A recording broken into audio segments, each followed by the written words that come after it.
Labrīt visiem!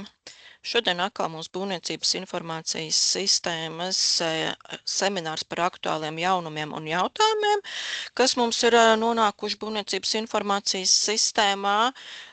Šodien vadīšu semināru es pirmo daļu un pēc tam mana kolēģe Gundega.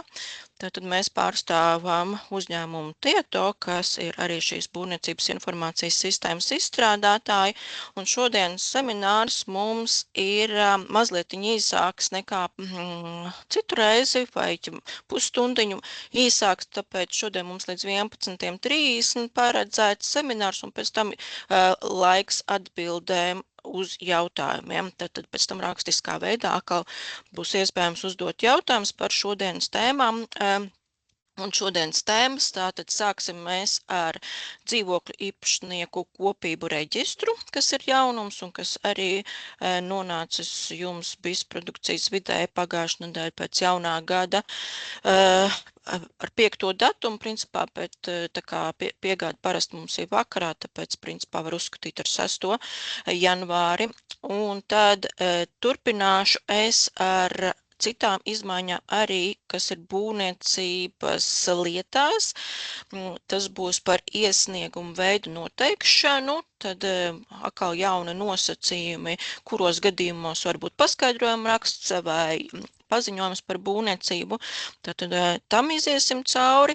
Tad arī tika piegādāts nelielas izmaiņas saistībā ar finansējumu norādīšanu.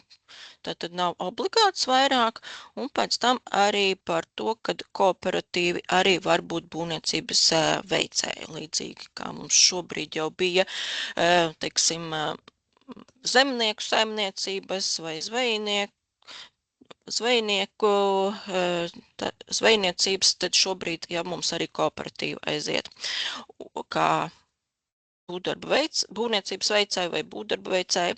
Un tad pēc tam es rādīšu, ka mums ir jauns iesniegums, ja pieprasījums par atmežošanas kompensāciju un jaunu darba uzdevumi valsts meža dienesta darbiniekiem, un viņi tātad var apstrādāt šo darba uzdevumu un sniegt jums lēmumu pozitīvo vai negatīvo, tātad aprēķinu vai negatīvo lēmumu, kad neaprēķinās.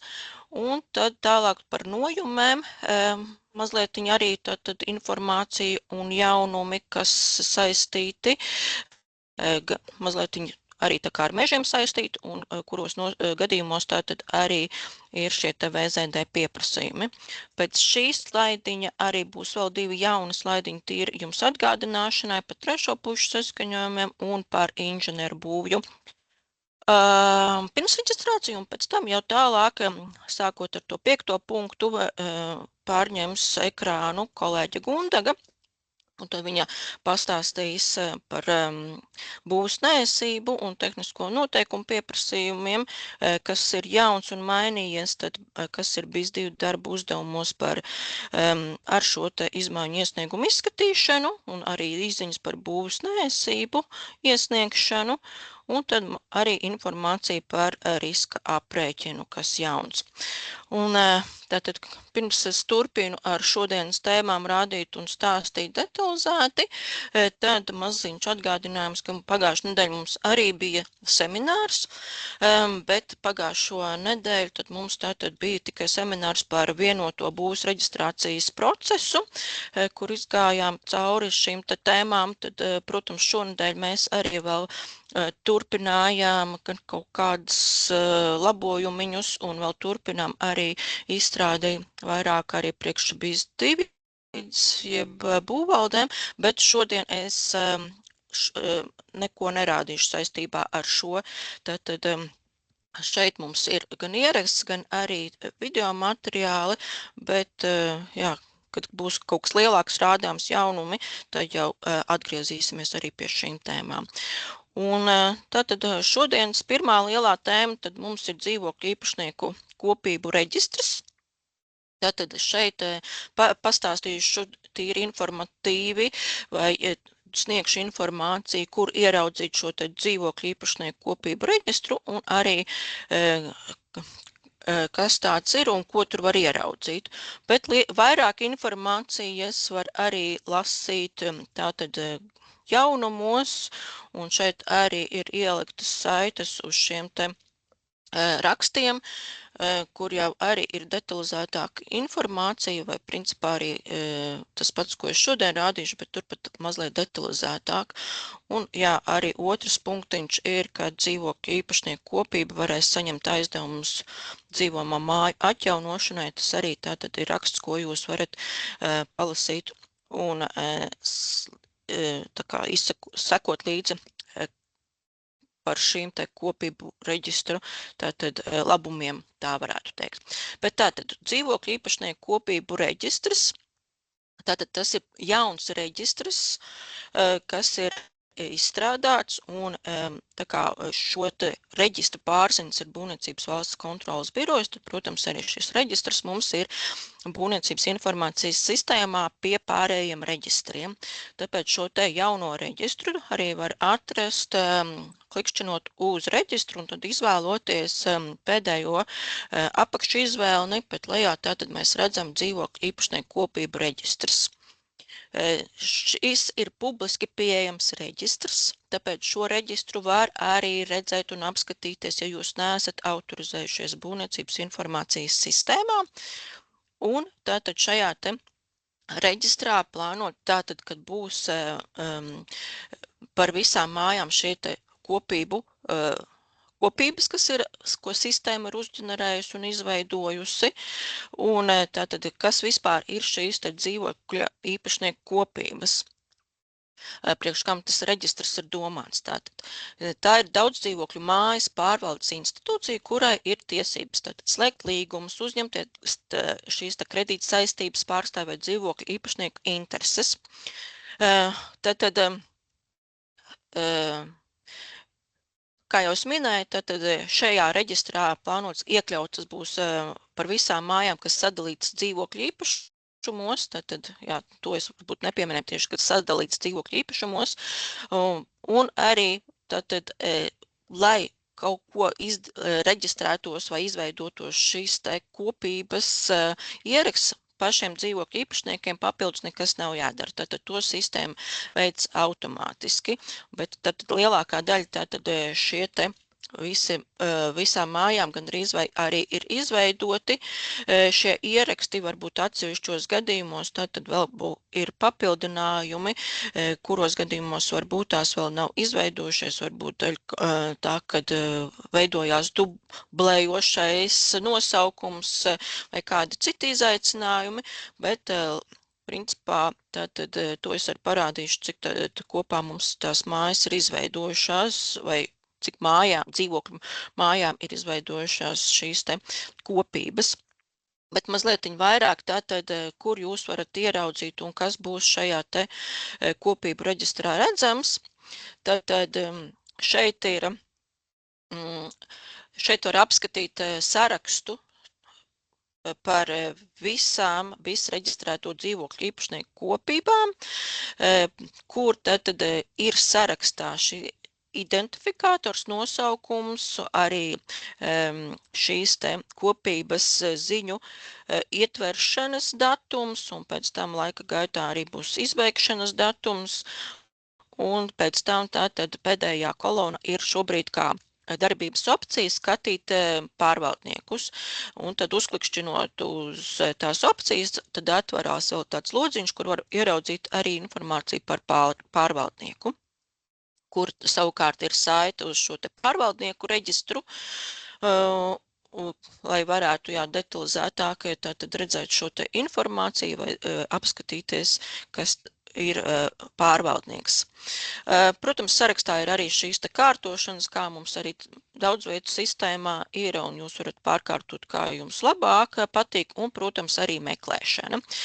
Tātad mazliet no slaidiem pārslēgšos arī uz Būvniecības informācijas sistēmu, lai parādītu, kur šie te reģistri ir. Tātad atverot bisko.lv, tātad es arī šeit esmu jau atvērusi, es arī šeit neesmu autorizējusies šobrīd, tātad klikšķinot uz reģistri un izvēlamies dzīvokļu īpašnieku kopību reģistrs.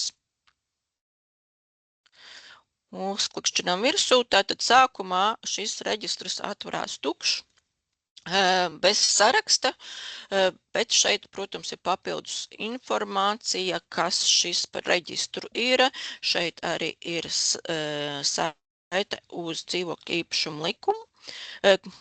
Kāpēc tāds ir izveidots? Tātad šeit arī ir informācija, kur var lasīt par šo te dzīvokļu īpašnieku kopībām. Tātad šeit jūs arī varat klikšķināt virsū un atvērt ierakstu. Tā jau viņš arī ir atvērts. Tātad šeit ir detalizētāka informācija. Šeit ir arī tātad visbiežāk uzdotie jautājumi apkopoti. Un šeit tātad jūs varat izlasīt vairāk informācijas, ko šis reģistrs dara un priekš kam viņš ir domāts.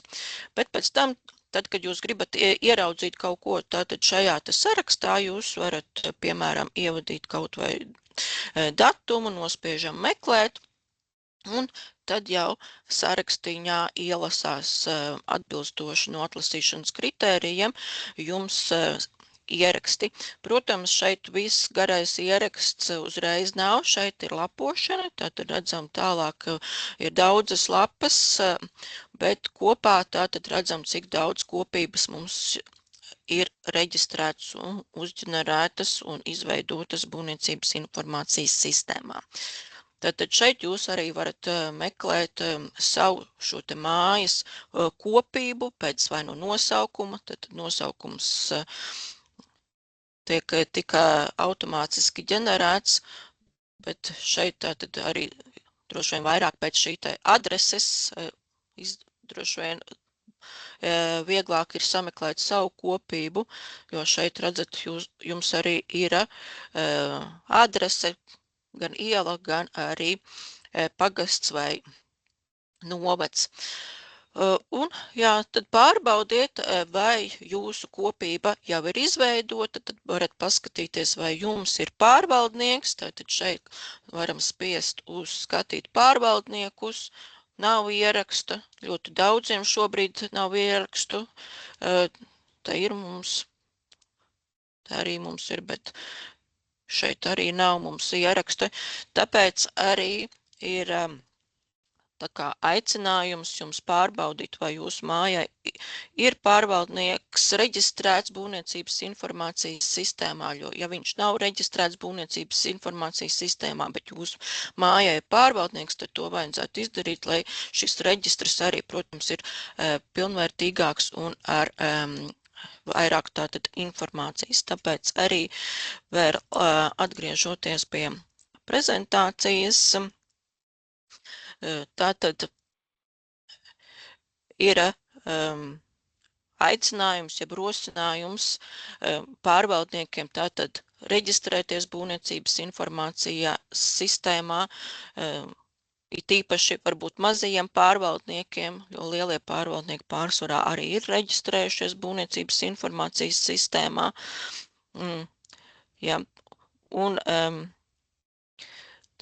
tātad par dzīvokļu īpašnieku kopības reģistru, te ir vēlreiz uzsvērta šī informācija par dzīvojamo māju pārvaldnieku reģistrā, tātad pretējā gadījumā var rasties arī sarežģījumi ar bankas kontu atvēršanu, aizdevumu saņemšanu, līgumu slēgšanu kopības vārdā, tāpēc arī vajadzētu reģistrēties. Un savukārt par pārvaldniekiem runājot, ja turpinot runāt, tātad ir šis te arī reģistrs, kas arī publiski pieejamais, tad tur arī var redzēt visus pārvaldniekus, kas būvniecības informācijas sistēmā ir reģistrēti, tāpēc jūs arī pārvaldnieku reģistrā varat vēlreiz pārliecināties, pārbaudīt, kas ir reģistrēti un kāpēc varbūt jūsu mājai zināmais pārvaldnieks nav reģistrējies. Ja, tāpēc šeit arī slaidā esmu ielikusi tātad dzīvokļu īpašnieku kopības reģistru un otrā bildīt ir dzīvo māju pārvaldnieku reģistrs. Un tātad pārvaldnieka būvniecības informācijas sistēmā mums tātad ir reģistrēti vairāk nekā 1600, tātad šeit arī bildītēs esmu ielikusi, ka šobrīd aktīvu pārvaldnieki ir 1620 2, bet tad šādā veidā jūs varat pārliecināties, pārbaudīt gan savai māju kopībai vai pārvaldnieku, un pēc tam savukārt, ja ir pārvaldnieks, tad jūs varat uz pārvaldnieku reģistru pārslēgties arī no kopības reģistra, tātad atverot šo te skatīt pārvaldniekus, ieraugam, kas mums pa pārvaldnieku, un šeit ir šis te pārvaldnieku numurs kā saita uz pārvaldnieku reģistru. Savukārt šeit mēs jau esam šeit, un tad jau var atkal klikšķināties tālāk un skatīties jau citu informāciju. Bet, cik es zinu, arī plānots, kad šajā kopības reģistrā būs mazliet vairāk arī informācijas par šo te pārvaldnieku, lai varbūt nebūtu jāpārslēdzās, bet šobrīd tad mums ir šī pārslēgšanās no kopības reģistra, skatīties pārvaldniekus. Bet arī šī informācija par kopību, kas ir izveidota būvniecības informācijas sistēmā māju lietai, ir redzama pašā māju lietā. Tāpēc nākamais slaids būs par māju lietu. Tikai vēl es šeit gribēju piebilst, ka šeit arī ir šīs sētas uz tātad papildus informāciju, vai kur jūs varat vairāk lasīt par dzīvokļu īpašnieku kopībām. Tātad Būvniecības valsts kontrolas biroja mājaslapā. Un arī šeit tātad ir par aizdevumu saņemšanu raksts, kur jūs varat arī iepazīties. Tātad pateicoties šim te jaunajam reģistram, tātad arī vieglāk ir pēc tam nokārtot šo te aizdevumu saņemšanu. Tātad turpinājumā par šo te dzīvokļu īpašnieku kopības atrādīšanu māju lietā, tātad šeit arī prezentācijas slaidā jūs varat redzēt ekrāna bildes no māju lietas, tātad īpašnieki, dzīvokļu īpašnieki vai pārvaldnieks, tātad atverot mājas lietu, kur mums ir pirmā sadaļa, pirmais šķirklis pamatdati, ir jauns datu bloks, dzīvokļu īpašnieku kopības reģistrs. Un tur tieši tāpat kā publiskajā portālā, kur mums ir šis publiskais reģistrs, atrāda tātad šo te identifikātoru, nosaukumu, arī šo te ziņu ietveršanas datumu un tāpat arī skatīt pārvaldniekus. Un tieši tāpat, kā es tikko rādīju reģistru sarakstā, šeit arī tātad var uzklikšķināt skatīt pārvaldniekus, un tad jau atverās informācija par šo te pārvaldnieku. Protams, arī māju lietā ir sadaļa, jeb šķirklis pārvaldnieks, tur principā ir arī tā pati informācija, bet šis te datu bloks dzīvokļu īpašnieku kopības reģistrs ir tātad jauna sadaļa, ko var apskatīties. Tātad šeit es varbūt pārslēgšos testa vidē uz kādu pārvaldnieku profilu, tā pārslēgties uz profilu un apskatīsimies, kā tas izskatās. Paņemsim vienalga kuru māju, kas mums te ir pieejama šim lietotājam. Tātad šeit arī var redzēt dzīvokļu īpašnieku kopības reģistrs, un šeit tātad mums ir skatīt pārvaldnieks, un tātad var redzēt pārvaldnieka nosaukumu, reģistrācijas numuru un arī pārvaldnieka numuru, kas ir saiti, jeb links uz šo te dzīvo māju pārvaldnieku reģistru, bet šeit tātad tā saitīta darbojās uz to pārvaldnieku reģistru, bet pats pārvaldnieka arī informācija arī ir šeit, piemēram. Ja. Tā, šādā veidā. Un tātad nākamais, kas mums ir par dzīvojamo māju,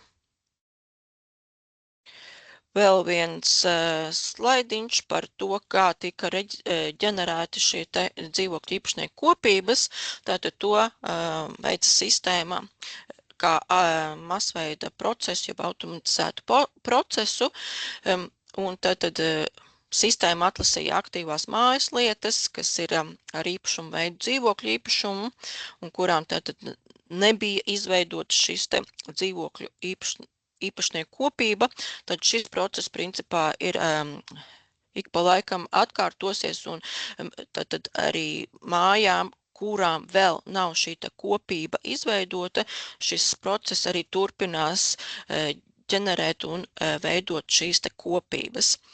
Ja, tad kurām nav aktīvas dzīvokļu īpašnieku kopības un kuras kadastrā ir pilnībā vai daļai sadalītas dzīvokļu īpašumos, tad katrai šādai mājas lietai sistēma automātiski izveidoja dzīvokļu īpašnieku kopību ar statusu aktīva, tad sistēma ģenerē šo identifikātoru nosaukumu pēc adreses un šo ziņu ietveršanas datumu, kad tiek izveidots šī kopība un piesaista šos aktuālos pārvaldniekus vai saistīto mājas lietu. Tā.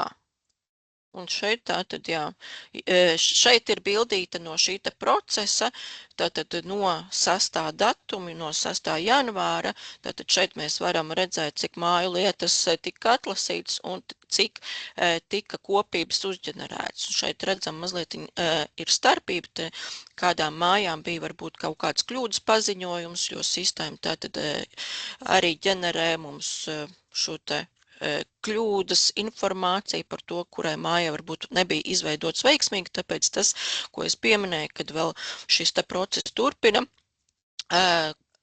arī veidot šīs kopības, kurām vēl nav, tāpēc arī ar vakardienas piegādi ar vēl daži labojumi bija piegādāti, lai tātad, kur beidzās ar kādu kļūdu, varētu uzģenerēt šo kopību šajā reģistrā. Tātad, ja, atgādināšu vēlreiz, tātad dzīvokļu kopības reģistrs arī pieejams šeit, ja jūs esat kaut vai arī autorizējies pēc tam šeit, un ja mēs, teiksim, aiziesim šeit uz darba vietu, tad šeit reģistri arī tātad dzīvokļu īpašnieku kopību reģistrs ir pieejams. Tas pagaidām viss man par informāciju saistībā ar dzīvokļu īpašnieku kopību reģistru. Tālāk jau būs tātad vairāk par būvniecības lietām. Tad saistībā ar māju lietām man šobrīd vairs nekas nav jums rādāms un stāstāms. Tāpēc nākamā tēma mums būs par būvniecības lietas dokumentu apstrādes izmaiņām. Tātad sākumā pastāstīšu, parādīšu, tātad, kas mums mainījies ar ēku būvnoteikumiem. Tātad šeit būs informācija par to, ka mums tātad pirmajām un otrajām grupām, kuros gadījumos tātad var būt paziņojums par būvniecību vai arī paskaidrojumu rakstcēkām, un tad par finansējumiem un par kooperatīvu sabiedrībām. Tātad šajā slaidā ir jau mazliet detalizētāk informācija, tātad kuros gadījumos paziņojums par būvniecību var būt pirmajai grupai, otrajai grupai, tātad galvenais lietošanas veids, GLV domāts galvenais lietošanas veids, tātad, ja mums ir šie lietošanas veidi un vēl palīga ēka ar lietošanas veidu 1274 vai arī lauksaimniecības nedzīvojamā ēka 1271 vai mazēka, tad un būvniecības veids jauna būvniecība vai novietošana, tad tātad mums paziņojums par būvniecību. Un 1 līdz 2 dzīvokļu dzīvojamās ēkas, tātad 1 vai 2 dzīvokļu dzīvojamā ēka ar būvniecības veidu atjaunošanu, pārbūve, vienkāršotā pārbūve. Tātad tad mums arī paziņojums par būvniecību. Tātad sistēmā principā šīs izmaiņas ir ievies kā papildinājums konfigurācijā, kuros gadījumos tātad kalkulē vai iesnieguma veids ir paskaidrojumu raksts vai paziņojums par būvniecību.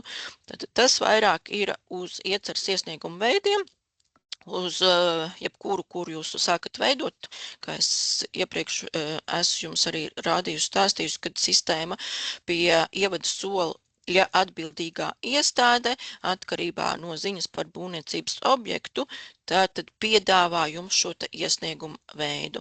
Un tad uzklikšķinot uz šī lauka, jūs varat skatīties, tātad, vai jums piedāvā šo te jūsu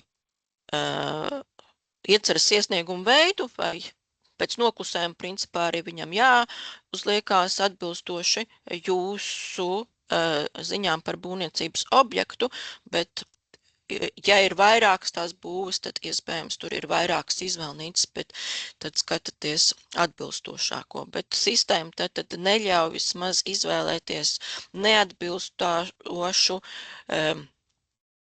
ieceras iesniegumu veidu, ja neatbilst pilnīgi šai te informācijai par būvniecības objektu.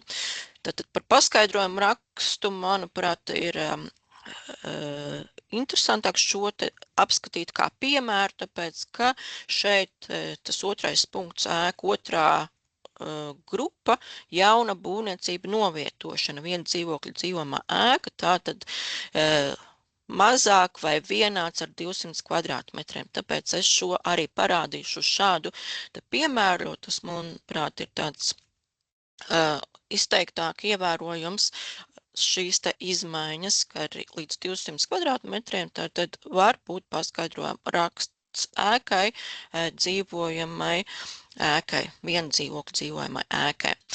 Un tas pats tātad arī nosacījums ar šīm te ziņas par būvēm ir arī iestrādāts noteikšanā par VZD pieprasījumiem.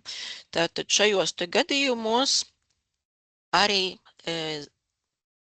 pie būvdarba pabeigšanas vai nodošanas eksploatācijā, tātad pie VZD pieprasījumiem skatās, vai var būt šis te pieprasījums par ēkas vai telpu grupas reģistrāciju, aktualizāciju kadastrā no BIS dokumentiem, bet tā kā pagājušajā nedēļā mums arī ir jaunums, ka mums ir vienotais būvs reģistrācijas process, tad vispirms vēl skatās, vai būvei ir piemērojams vienotais process. Ja ir vienotais process, tad iet pēc vienotā procesa, ja vienotais process nav, tad šīs pieprasījuma veids valsts zemes dienestam par datu šo te reģistrāciju no BIS dokumentiem. Tātad šeit es atvēršu piemēru, kas man arī iesākts gatavot. Tātad no paša sākuma neveidošu šo te ieceru, tikai jāpārslēdzās man uz fizisko personas profilu. Un tātad šeit redzam ir paskaidrojuma raksts ēkai, TMP lieta, kas vēl tātad nav iesniegta. Iecers iesniegums mums, ja paskaidrojuma raksts ir sagatavē. Šeit lielākā daļa informācijas jau ir aizpildīta. Un parādīšu ziņas par būvniecības objektu. Tātad šeit man ir māja. Es varbūt labošanā nevēršu, bet tātad es ieliku šeit tieši tos 200 kvadrātmetrus kā abūs laukumu. Un tātad, ja pēc veciem nosacījumiem šajā gadījumā būtu bijusi būvotļauja, tad tagad mums šajā gadījumā pie šī te ievadas soļa atbildīgā iestāde ļauj izvēlēties norādīt paskaidrojumu raksts ēkai. Var gan arī pēc tam pārslēgties uz to būvniecības iesniegumu ēkai, bet principā var iet ar šo te paskaidrojumu raksts ēkai, kas ir ātrāks būvniecības process nekā būvotļauja un man vieglāk šie te nosacījumi, lai šo te realizētu. Tātad šeit, jā, tas būtu tāds viens no svarīgākajiem jaunumiem, tātad šie te izmaiņas, kuros gadījumos var būt kāds iecers iesnieguma veids, un es tagad vēl pārslēgšos pie tās būvdarba pabeigšanas uz līdzīgu piemēru, kur man arī ir šie te 200 kvadrātmetri. Tātad tikai ir līdz stadijai jau būvdarbi, tad redzam stadiju jau būvdarbi, un šajā te gadījumā ar jau tad iesniegums un lēmums ir, un šeit ir būvdarba pabeigšana ar atzīmi paskaidrojumu rakstā. Es ar te atvēršu ziņas par būvniecības objektu, šeit gan speciāli ar taisīju, lai man nav vienotais process, tad nav mums tā VP pazīmīta. Ja? Tāpēc ir mums tātad divi ievadas soļi VZD pieprasījums, VVDZ pieprasījums, bet tātad tas nosacījums attiecās uz šo te VZD pieprasījumu. Un šī gadījumā tātad redzam, ka mums veidojas šīs te pieprasījuma veids, ēkas vai telpu grupas reģistrācija, aktualizācija kadastrā no PIS dokumentiem, kur jums tātad jānorāda rēķina saņēmējs, līdzīgi kā tas arī būtu vienotajam procesam, tik vienotajam procesam tātad ir vēl papildus šie nosacījumi arī atkarībā no būvniecības objekta, būvniecības veida, vai tur nevajag vēl izpildmērījumu vai stāvu plānu un fotofiksācijas, bet šeit tātad mums ir šis pieprasījuma veids. Un tad ar liekat šo te pazīmi esmu iepazinies. Ja jums nav tātad vienotais process, tad nākamajā ievadas solī jūs varat caur būvniecības informācijas sistēmu arī tā kā pieteikt šo te ierakstīšanu zemes grāmatā, atstājot ķeksi, bet izpildot tātad celtenajā laukā redzamo informāciju, tātad lūgumu, jeb iesniegumu izveidojot un pieliekot klāt un, protams, aizpildot arī šos te obligātos laukus, vai arī, ja jūs to nevēlaties uzreiz reģistrēt, bet pēc tam tad varat klikšķināt ārā un turpināt iesniegšanu, bet, protams, arī šeit pie iesniegšanas pēc tam jāskatās, vai vēl papildus nevajag izpildmērījumu plānu, kā mēs te redzam manā te paziņojumā, ka šajā gadījumā tātad priekš VZD pieprasījumiem arī izpildmērījumu vajaga, un šeit tātad pie būvdarba pabeigšanas, ja būvprojektu dokumentu ievadas solī, tad pie izpildmērījuma plāna, vai nu mēs liekam tātad BIS reģistrētos izpildmērījuma plānus, tātad tas bija mums pie būvdarbu gaitas dokumentiem, vai arī, ja ir mums senāka lieta, ka mums ir iespējams arī pievienot ārpus BIS saņemtos izpildmērījumus, tad ir citi izpildmērījuma plāni un liekam šeit klāt. Ja? Tātad mazliet vairāk informācijas nekā attiecās uz šo te izmaiņu, bet ceru, ka nodara tas, ko vēl papildus pastāstu. Tā kā šīs izmaiņas ir nonākušas arī ar pagājušās nedēļas piegādis 5. datumā, sākot ar 6. Un vēl tātad mums ir izmaiņas par neobligātā finansējuma izcelsmes norādīšanu. Tas ir pie būvdarbu uzsākšanas nosacījuma izpildes iesniegumu, vai ja mēs reģistrējam paskaidrojumu raksta iesniegumu un vēlamies uzreiz būvdarbu uzsākšanas nosacījuma izpildes atzīmi pieprasīt vai arī paziņojums par būvniecību, tad arī, ja tur, kur mēs norādam būvniecības dalībnieks un pēc tam jānorāda līgumi, tad, kad mēs norādam šo te summu, pēc tam mums parādās finansējuma izcelsme, kur tagad vairs nav obligāti jāievada informācija. Tad noņemts obligātuma kontrole, tātad bija zem i-burtiņa arī ko te varētu izvēlēties, un tad var izvēlēties no saraksta, bet tagad mums tātad vairs tas nav obligāti jādara. Ja, tātad aizpildot soli līgumu pie summas var nenorādīt plānotā finansējuma izcelsmi. Ja, es domāju, ka to es sistēmā varbūt var nerādīt. Labi, bet varbūt tās ātri varu parādīt uz, piemēram, uz to pašu iepriekšējo piemēru, kur man bija, piemēram, šis te paskaidrojuma raksts. Ja mēs veidojam, teiksim, šo te paskaidrojumu rakstu un ielikšu atbildīgā iestāde vēl papildus šo te vēlos saņemt arī atzīmi par būvdarbu uzsākšanas nosacījumu izpildi, tad mums parādīsies arī tas ievadas solis līgumi. Pārslēgsimies uz to ievadas soli, tikai mums vēl prasa pievienot arī būvdarbu veicēju norādīšu ātri, un tad, viņš tā smuki nepārleca, bet tā, būvdarbu veicējs mums ir, tagad viņš man ļaus pārslēgties uz priekšu. Tā, tagad pārslēdzās būvniecības līgumi. Jā, jo būvniecības līgumi tad mazliet ir arī atkarīgi no šiem te iesaistītiem dalībniekiem, vai kuros gadījumos var būt savām vajadzībām, bet tad būvdarbu līgumu, tad šeit jāizpild, protams, arī obligātie lauki, bet finansējuma izcelsme, tātad, kur mēs varam izvēlēties, vairs nav obligāti. Tā, tas būtu vēl viens jaunums, kas ir nonācis sistēmā, un vēl viens jaunums, tātad iespēja kooperatīvai sabiedrībai būt būvniecības veicējiem. Tātad šajos gadījumos, tātad, ja mums ierosinātājs ir kāda no šīm te kooperatīva sabiedrībām vai biedrībām, tātad, ko jūs redzat šajā slaidā, tātad šeit var būt mazliet tātad atšķirīgi vai dažādi šie kooperatīvu veidi. Viņi mums arī nāk ar tiem kodiem KB, KBS, KBU un KSS.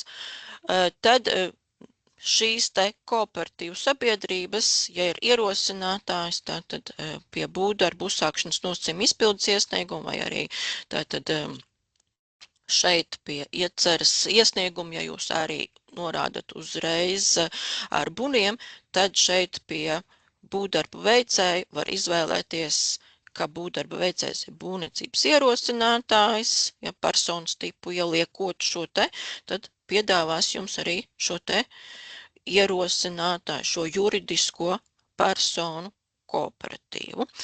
Ja, tātad līdzīgi, kā jūs pieminēja, mums tātad bija ar zemnieku saimniecībām, šobrīd jau tad arī pie tātad atsevišķiem nosacījumiem, tātad būvdarbu veicējs var būt arī šobrīd tagad kooperatīvs, tātad var izvēlēties šo te pašu ierosinātāju. Tā, te man arī ir piemērs sagatavots, tā tūlītās paskatīsimies kooperatīvs. Te man jāpārslēdzās gan uz juridisko profilu, tātad es arī uztaisīju deleģējumu Andrim Paraudziņam, lai es varu pārslēgtos uz šo te kooperatīvu, bet tātad tūlītās atvērsim kādu kooperatīvu, tad šeit, ja mums ir atbildīgā iestādes uzklikšķināšu, lai mēs redzam, ka mums tātad, te man gan, bet labi, lai mums ir vismaz šādi. Neilgšu varbūt vēl šādi, paskatīsimies. Tā, kur mums tātad ir iesaistītie dalībnieki.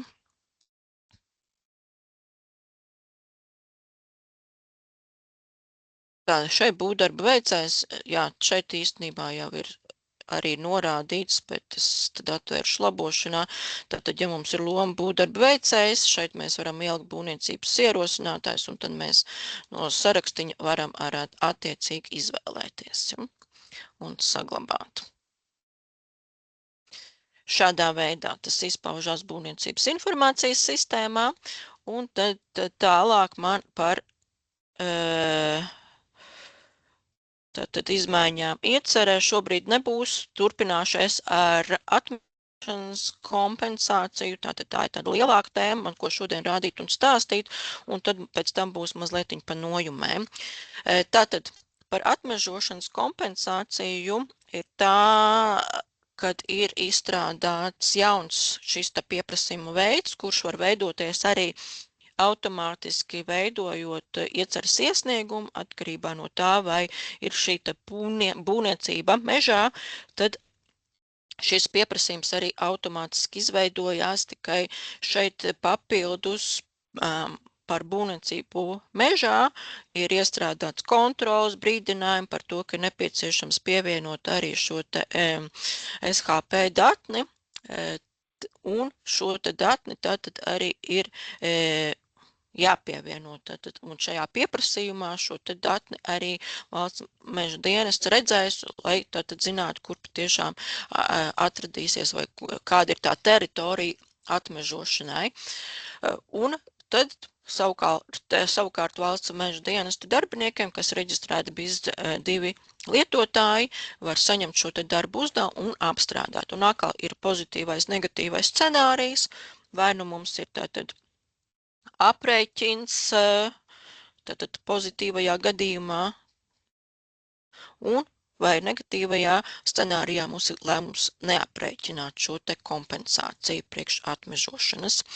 Tātad sistēmā, jā, tātad šeit ir vairāki punkti, kas ir iestrādāti attiecībā gan uz publisko portālu, gan uz BIS2 iekšējo sistēmu, kur tātad darbojās būvvalsts un tagad arī valsts meža dienesta darbinieki apstrādājot šo te darbu uzdevumu.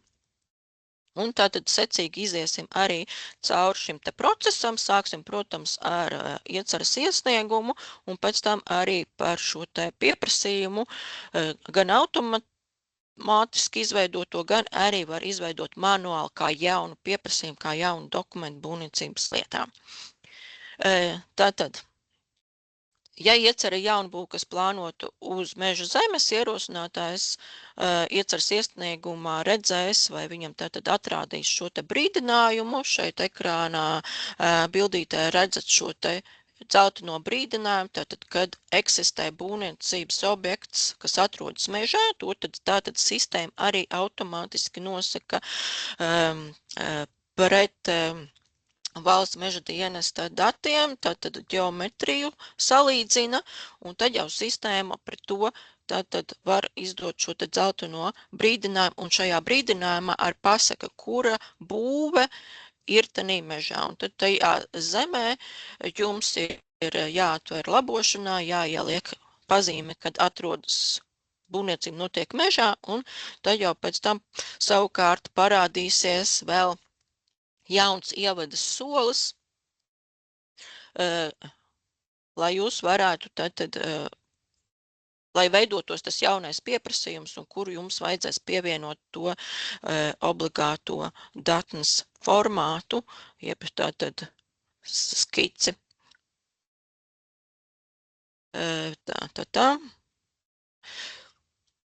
Tā, to tad es tagad rādīšu arī sistēmā. Es varbūt tās pirms es pārslēdzos uz sistēmu, uz konkrētu piemēru kaut kādu veidošanu, tad es parādīšu vēl šo prezentācijas slaidu, tātad ziņas par zemi, pēc tam tad mēs arī ieliksim, ka būvniecība paredzēta mežā, un arī šeit ir par tām mērvienībām papildinājumi, ka tātad šeit mēs tad varam norādīt hektārus vai kvadrātmetrus, kas arī ir nepieciešami priekš šī pieprasījuma, un pieprasījums arī tad mantos šo informāciju, un ja mums šī informācija tātad ir atzīmēta, ka ir mežā un platības, tad mums parādīsies jauns šis ievadas solis atmežošanas informācija, kur mēs pievienosim tālāk šo te skices datni SHP, tātad meža zemes skici, jaunajā ievadas solī, tātad, kur mums parādīsies arī informācija par meža zemes vienībām, šī tad platība, un tātad šeit ir arī dzeltenais brīdinājums par to, ka datnei jābūt šai te SHP datnes formātā, pievienojam un saglabājam. Un tātad, ja mums šajā ieceras iesniegumā ir šī te informācija, meža dati, aizpildīts arī šis atmežošanas informācija, tad mums automātiski veidosies šīs te atmežošanas kompensācijas aprēķina pieprasījums. Ja, tātad ieceras iesnieguma veidā pēc tam būs arī šis iesnieguma veids. Tā, tūlītās pārslēgšos uz vēl vienu jaunu būvniecības lietas sagatavi, tikai arī atkal pārslēdzos atpakaļ uz fizisko personu, bet šeit tātad man ir paskaidrojuma raksts ēkai. Tātad šeit man nav vairs tie 200 kvadrātmetri, bet ejam uz citu būvniecības lietu, bet aiziesim ziņas par būvniecības objektu. Atkal uz ievadas soli par ziņas par būvniecības objektu. Tātad šeit man ir divi divas būvas. Viena ir parasta nojuma, kas nav mežā, otra ir mežā. Tātad te mēs varbūt tās mēģināšu atvērt, apskatīties. Tātad mežā. Aiziešu vēl uz pamata informāciju. Tātad paskatīsimies, vai man te uzzīmēt kartē, vēlreiz apskatīsimies. Šeit ir punktiņš ielikts mežā. Tātad šeit ir ielikts, ka būve ir mežā. Tātad mēs redzam, kā atrodas mežā. Jā. Šeit citu neko, tātad es esmu ielikusi šī gadījumā arī ēka un nojume. Bet šī gadījumā, tātad, ja mēs iesim uz ievadas solis ziņas par zemi. Tā. Ziņas par zemi, tad redzam šo te dzelteno paziņojumu, kad man tā nojume otrā ir uz meža zemes. Pirmā nojuma speciāli es uzliku, ka nav mežā, lai redz šo te atšķirību, kad ir tātad viena būve mežā, otra nav mežā. Tātad nojuma mežā man ir, līdz ar to man ir jāatver šī te zeme. Es varu varbūt tās, jā, te mēs redzam, atverot šo te zemi, arī redzam, ka pie zemes ir piesaistīta šī te nojume, kas man bija parādīta tanī dzeltenajā brīdinājumā. Tātad šeit es ieliekot šo te būvniecību paredzētu mežā, tad aizpildot arī šo te informāciju par platību. Ieliksim varbūt tās. Es šeit, nezinu, ieliksim nogabalu numurus. Man nav tādi reālie piemērus, kā tagad aizpildīt, bet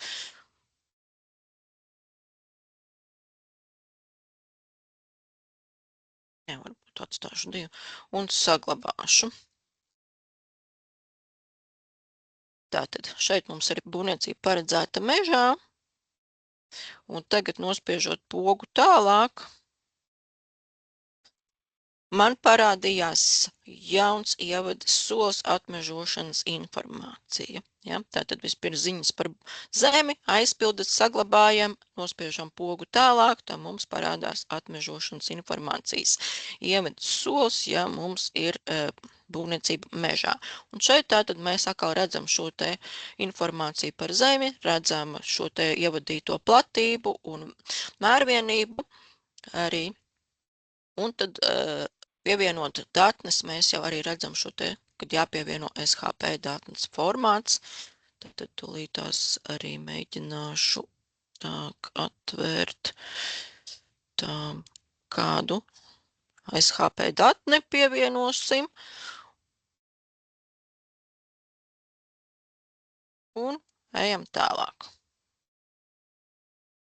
Jā, papildus komentāru īstenībā vēl varēja. Varbūt to es aizpildīšu, lai man manam laikam sagatavotam tālāk, piemēram, nav. Tāpēc es varbūt te ievadīšu.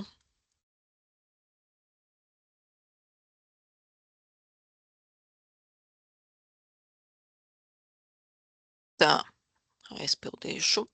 Protams, vai jūs tur vadat piezīmes, vai kas jums ir vajadzīgs, kas ir informācija valsts meža dienestam.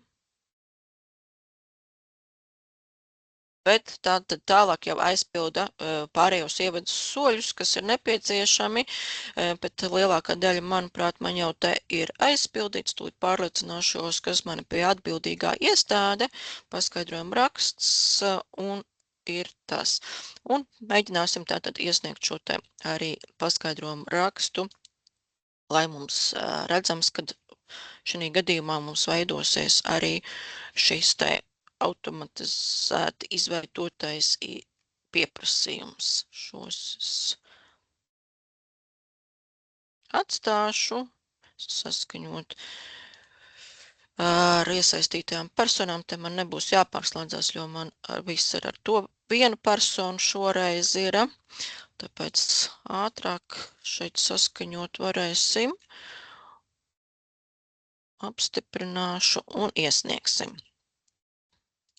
gatavs iesniegšanai, un arī paturpināsim iesniegt. Tā, kamēr sinhronizēsies pēc tam uz iekšējo sistēmu, es mazliet atgriezīšos arī pie prezentācijas.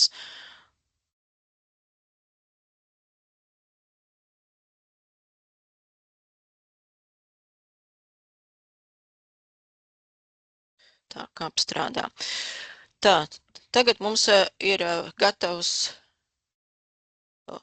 es ceru, ka nospiedās, jā, aizgāja. Ja man tagad šādi, tad vajadzētu būt, kad aizgāja, jā, kur mēs redzam, ka mums ir izveidojies arī šis pieprasījums atmežošanas kompensācijas aprēķinam, tātad sistēma automātiski viņu izveidoja. Un šeit mums paskaidrojam raksta iesniegt arī vēl sniedzās vēl būs tūlīt procesu, lai iesniegtos būvvaldē. Bet tātad šeit mazliet, kā jau minēju, atgriezīsimies pie prezentācijas, lai es varētu izstāstīt, ko mēs tālāk skatīsimies, un tad vairāk darbības tagad būs divu pusēm. Tad pieprasījums atmežošanas kompensācijas aprēķinam, tad sinhronizējās uz iekšējo sistēmu un veidosies tātad darba uzdevums par atmežošanas darba uzdevums, kas arī saucās atmežošanas kompensācijas aprēķināšana. Darba uzdevumam termiņš ir 10 darba dienas. Darba uzdevumu tātad no BIS2 puses var apstrādāt, kā jūs minēju, ar pozitīvo un negatīvo scenāriju, un kā parasti mums visiem iesniegumu veidiem ir vēl papildus opcija gaidīt uz klientu. Tātad, ja trūkst kaut kāda informācija vai vēlas kaut ko, lai iesniedz kādu precizējumu pirms lēmuma pieņemšanas, pozitīvās vai negatīvās, tad vēl papildus ir gaidīt uz klientu. Bet tad darba uzdevuma apstrāde ir pēc līdzības, kā visi citi darba uzdevumi, tad izvēloties vajadzīgo šo te pozitīvo, negatīvo scenāriju, piedāvā arī izvēlēties vai izveidot tos atbilstošos dokumentus. Tātad, pēc tam mēs atgriezīsimies pie šitā, kad arī manuāli var izveidot šo pieprasījumu, bet tātad darba uzdevumu apstrāde, saņemam darba uzdevumu, tātad mums sarakstā ir redzams šis darba uzdevums, atverot darba uzdevumu. Protams, mums ir šis iesniegums, kas arī saucās atmežošanas kompensācijas aprēķins, var nospiest pogu sākt izpildīt, un pēc tam izpildīt ir apstiprināt un noraidīt. Ja? Un tad arī tāpat informācija gaidīt uz klientu pieminēta, bet tātad nākamajā ir slaidi par to, ka mums ir pozitīvais, negatīvais scenārijs, kā izskatās, teiksim, lēmums par šo te aprēķināšanu. Tad dokumenta apstiprināšana mums ir, tad parādās, kad var pievienot jaunu dokumentu, un tad jau nospiežot šo te pogu pievienot jaunu dokumentu, izveidojas atmežošanas kompensācijas aprēķina, kur galvenais sastāvs ir lēmuma teksts un pievienotā datne. Ja, vai pievienotā datne. Un jā, šeit mums ir ieraksta veids cits. Un pēc tam savukārt negatīvais scenārijs mums būs tas lēmums par atteikumu aprēķināšanu, bet pēc tam, protams, arī pozitīvajā scenārijā šīs te dokuments par aprēķinu parādās publiskajā portālā pie dokumentiem, kad šāds ir saņemts, arī paziņojums tiek nosūtīts par to, ka ir jauns dokuments, bet pie dokumentiem redzam, varam uzklikšķināt, atvērt un apskatīties lēmumu saturu un lai pielādēt arī šo te lēmuma datni. Un savukārt par neaprēķināšanu ir līdzīgi darba uzdevumā noraidīt, pievienot jaunu dokumentu, jau automātiski veidojās šis te lēmums neaprēķināt šo te kompensāciju, un tad arī ir lēmuma teksts vai datne kā obligātie. Bet labi, tagad turpināšu es ar šo te piemēru. Pirms es arī turpinu iekšējā sistēmā, es parādīšu arī sākumā, kur mums ir būvvaldēm, varbūt tās, mācību būvvalde, man nav vairs daudz laika, man jādod drīz arī vārds Gundagai, bet nav daudz palicis. Darba uzdevums. Paņemsim šo te darba uzdevumu. Šodienas reģistrēts arī būvvaldē. Tā paskaidrojuma raksts. Atmežošana. Arī būvvaldēm tātad šeit pie paskaidrojuma raksta ir arī šis te datu bloks par šo te atmežošanu. To es gribēju parādīt. Atmežošanas informācija. Šeit tātad arī tas komentārs, bet šeit nav tātad par tām platībām, jo tas aiziet uz tātad organizāciju, kur jums dos to atmežošanas lēmumu. Jā, bet šeit es nospiedīšu varbūt veidot jaunu lietu, bet es pārslēgšos uz tātad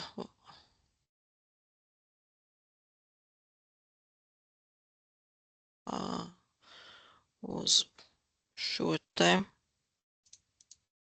valsts meža dienesta profilu. Tātad redzam, šeit ir arī tas jaunais darba uzdevums, bet es tātad nepildīšu līdz galam un nesagatavošu tos dokumentus, bet tātad principā tātad šajā pieprasījums atmežošanas kompensācijas aprēķinām var redzēt, jā, kas ir iesniedzējs, kāda ir zemes vienība. Tātad šeit mums ir atmežošanas arī tā informācija, un mums ir datne arī pie tā paskaidrojuma rakstu iesniegumu arī īstenībā datne bija, to es aizmirsu uz leju pabraukt un pieminēt, bet šeit tātad mums ir šī te informācija. Tā, un tad pēc tam pildot darba uzdevumu, mums ir pozitīvais vai negatīvais scenārijs. Tātad vai nu apstiprināt vai noraidīt, tikai tātad pievienojot jaunu dokumentu, tad skatāmies, ko var izdarīt. Tātad vai nu lēmums neaprēķināt vai otrajā gadījumā būtu aprēķināt. Tā, bet mēs varam atvērt vēl kaut kādu, varbūt citus darba uzdevumus. Piemēram, kompensācija. Atvēršu vēl šo. Un parādīšu uzreiz varbūt šo te apstiprināt arī variantu, kad šeit pievienot jaunu dokumentu, savukārt veidojas šis atmežošanas kompensācijas aprēķins. Ja? Tātad, un tad ir pamatojuma dokuments, šeit obligāti arī nosaukums jāievada, lēmuma teksts vai tātad datne. Tātad šeit, man liekas, arī pie reģistrēšanas tur vajadzētu būt iedos arī kādu paziņojumu, kad kuriem laukiem kam ir jābūt aizpildītam. Bet jā, šādā veidā tātad sagatavo šos te dokumentus un pēc tam jau publiskajā portālā jums ir atbildes dokumenti. Bet, lai nebūtu jāgaida arī vēl visas sinhronizācijas, es parādīšu, kur mums jau ir šie te lēmumi. Tad te jau būs vairāki tie dokumenti vienā lietā, bet, piemēram, ja jūs saņemat par neaprēķināšanu, tad lēmums ir neaprēķināt atmežošanas kompensāciju, tad var leju pielādēt gan datni no šejienes, gan arī uzklikšķinot virsū, tad ir lēmuma teksts vēl redzams, un tātad arī šī te datne, ko valsts meža dienesta darbinieki ir pievienojuši. Vai nu savukārt, ja mums ir pozitīvais scenārijs, tad mums ir atmežošanas kompensācijas aprēķins, kur tātad arī vai nu tā svarīgā informācija mums tātad ir lēmuma tekstā vai datnē skatāma. Un tad vēl arī šis te pats pieprasījums ir izveidojams publiskajā portālā manuāli. Tā. Tas ir pieprasījuma izveidošana ir ļoti vienkārša, 3 ievada soļi, pat principā 2, 3. ievada solis ir vienkārši iesnieguma apskats.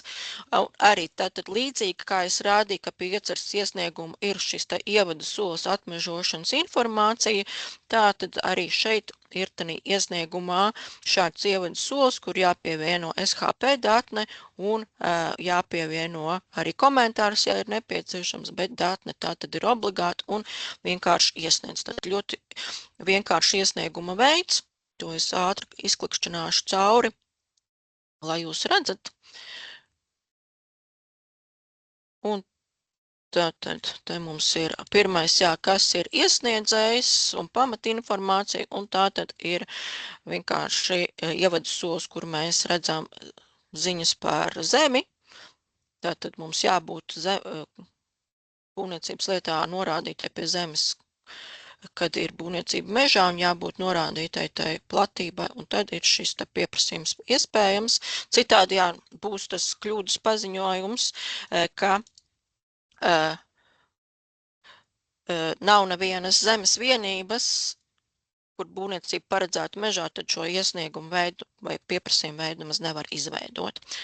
Un aizpildam, iesniedzam, un darbības tālāk ir tieši tādas pašas darba uzdevums, ko apstrādā, un tātad pozitīvais vai negatīvais scenārijs ar šiem te 2 dokumentu veidiem. Tātad lietot vai tātad mums ir aprēķins vai lēmums neaprēķināt. Nelabvēlīgais, mēs viņus tā saucam šobrīd. Pozitīvais, negatīvais scenārijs parasti mums ir. Un tad datnes. Jā, un šis slaids ir par to, ko es jums rādīju, kad arī paskaidrojumu rakstā, tātad arī būvvaldes var ieraudzīt šo te datu bloku un arī datni, ja ir pievienota. Un arī vēl pēc tam atmežošanas kompensācijas, varbūt kaut kādi datni, tad saistīties, dokumenti tiek parādīti. Vēl viens šodienas mans slaids no tās tēmas, kas ir obligātā, bet šo es arī varbūt tās sistēmā nerādīšu. Tā principā ir līdzīgi, kā es tikko rādīju saistībā ar nojumēm, tātad atkal līdzīgi arī to pirmo prezentācija par izmaiņām dokumentos, kad šeit tātad arī pēc nosacījumiem, kādi ir par būvniecības objektu, ēka, iezīmēta karta, nojuma, pirmā grupa, jauna būvniecība novietošana, tātad arī vai mums ir vienotais process primāri tiek skatīts, ja mums ir VP pazīme, ja mums nav vienotais process, tad veidosies nojumēm, kas nav vai neatrodas mežā, šis te VZD pieprasījuma veids ar šo te ēkas vai telpu grupas reģistrāciju, aktualizāciju kadastrā no BIS dokumentiem. Ja ir vienotais process, tad mums ir vienotā procesa VZD pieprasījums. Ja, es domāju, ka šeit es varu nerādīt, tas vienkārši atkal pēc nosacījumiem veidojas tātad šis te VZD pieprasījums par objektiem, kas neatrodas mežā, tātad priekšnojumēm. Un tad vēl informācijai par inženieru būju pirms reģistrācijas. Šī funkcionalitāte gan piegādāta jau kopā ar būvas pasi, jeb tātad ar izmaiņām, kas tika rādīts jau pavasarī, vasaras sākumā vai pagājušajā gadā, tika principā šī gada sākumā izstrādāt piegādāta, un šeit tātad vienkārši ar to parametru, kas tika iestrādāts, ir nosacījums, kad arī inženieru būvēm tagad ir nepieciešama pirmsreģistrācija. Tātad no 1. janvāra veidojot paskaidrojumu raksta lēmumu vai arī būvatļaus gadījumā projektēšanas nosacījuma izpildes, projektēšanas nosacījuma atzīmējot, tad arī tātad ieslēdzās šī te kontrola, ka inženieru būvēm nepieciešama pirmsreģistrācija. Tāpēc arī vēl ar vakardienas piegādi aizgāja papildinājums, lai šis kļūdas paziņojums paziņot par to, ka ne tikai ēkas vai telpu grupas nav pirms reģistrētas, ja, kad nav kadastra apzīmējums, bet arī inženieru būvs. Vēl vajadzētu vēl papildināt arī dzelteno paziņojumu, lai tur ieliek vārdu inženieru būvs, bet tātad arī inženieru būvēm tagad ir šī te pirmsreģistrācija. Tas tā vairāk informācija būvvaldes darbiniekiem, kāpēc varbūt nesanāk pirms reģistrēt šo te paskaidrojumu rakstu lēmumu, kāpēc prasa inženieru būvēm pirms reģistrāciju, ja, tad no 1. janvāra. Vienīgi te vēl ir papildus nosacījums, kad skatās dokumentu iesniegšanas datumu. Tātad, kad ir paskaidrojumu raksts iesniegts, šeit arī vakar aizgāja labojums, lai tātad paskaidrojumu rakstu iesniegumiem, kas ir iesniegti pirms jaunā gada, tad šo vēl nekontrolē, ja, bet tie, kas jau iesniegti pēc jaunā gada, tad pirmsreģistrācija inženieru būvēm būs vajadzīga. Un tad vēl viens atgādinājums par trešo pušu saskaņojumiem, kad tas ir arī pie ieceres iesniegumiem vai izmaiņām būvprojektā vai paskaidrojumu rakstu iesniegumiem. Tātad, ja ir nepieciešams kāds trešo pušu saskaņojums, tad tas saskaņojums var būt gan varbūt tās pie būvprojekta sastāv, bet ir arī funkcionalitāte, kad trešo pušu saskaņojums publiskajā portālā var dabūt pie būvniecības lietas atsevišķajā sadaļā trešo pušu saskaņojumu. Ja ir saņemts tur trešo pušu saskaņojums, tad to saskaņojumu var piesaistīt pie tā iesnieguma, ko iesniedz būvvaldei. Un savukārt būvvalde šo trešo personu saskaņojumu var ieraudzīt sadaļā datu blokā, kas arī saucās trešo personu saskaņojumu pie tā iesnieguma, ar ko tas ir iesniegts. Tā laikam ir bijuši tātad vairāki gadījumi, kad būvvaldes varbūt neieraug šo trešo personu saskaņojumus, bet jā, tātad vairāk arī atgādinājums būvvaldēm, ka pie iesniegumiem ir datu bloks trešo personu saskaņojumi. Tas varbūt tās mēģināšu ātri no BIS2 puses atvērt kādu piemēru, tikai es ātri pārslēgšos uz kādu šo te būvvaldi tulītiņās. Un atvēršu vienu būvniecības lietu kā piemēru.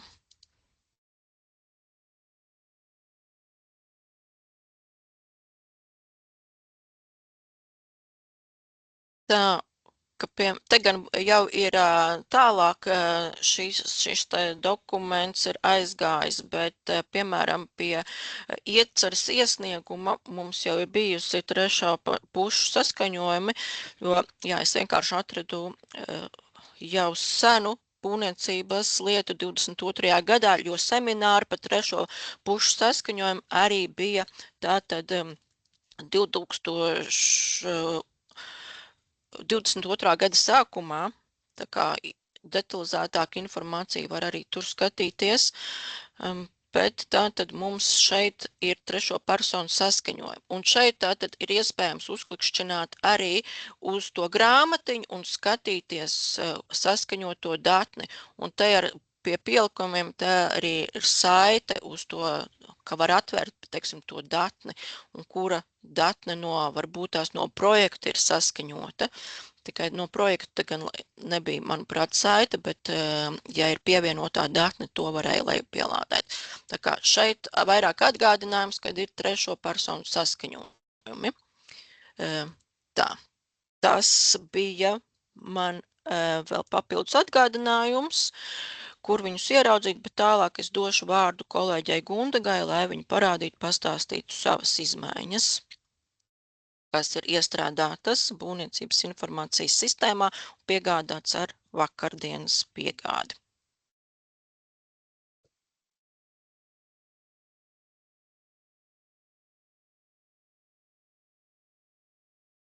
Jā, paldies, Ilze. Kopīgosim ekrānu.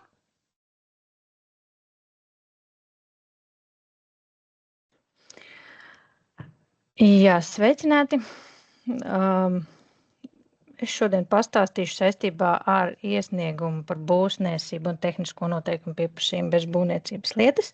Šīs te jaunums vairāk attiecās uz būvvaldes vai tehnisko noteikumu izdevēja iestādes skatījumu un arī nedaudz no portāla puses. Kādas ir izmaiņas? Ja runājam saistībā ar iesniegumu iesniegšanu no portāla puses, tātad mums šī iesniegumā ir solī ziņas par būvi, redzams jaun izveidotais lauks, lietas nosaukums, noklusētā vērtība viņam tiek piešķirta iesniegumā norādītā adrese un kadastra apzīmējums, bet to, protams, var arī rediģēt un rakstīt pēc saviem ieskatiem. Otrs dokuments, kur arī šāds lauks ir pievienots, ir tehnisko noteikumu pieprasījumā, arī ir lietas nosaukums un arī pēc šādu pašu principu, ka ir iesniegtā adrese un kadastra apzīmējums. Varbūt parādīšu, kā tas izskatās sistēmā pēc piemēra.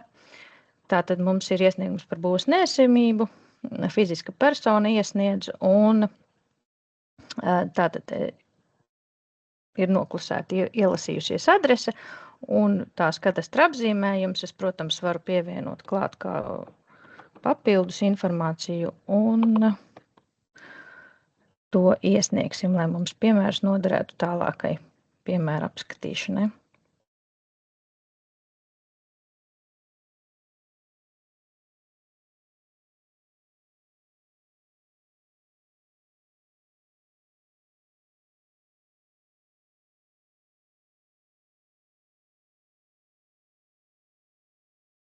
Tā.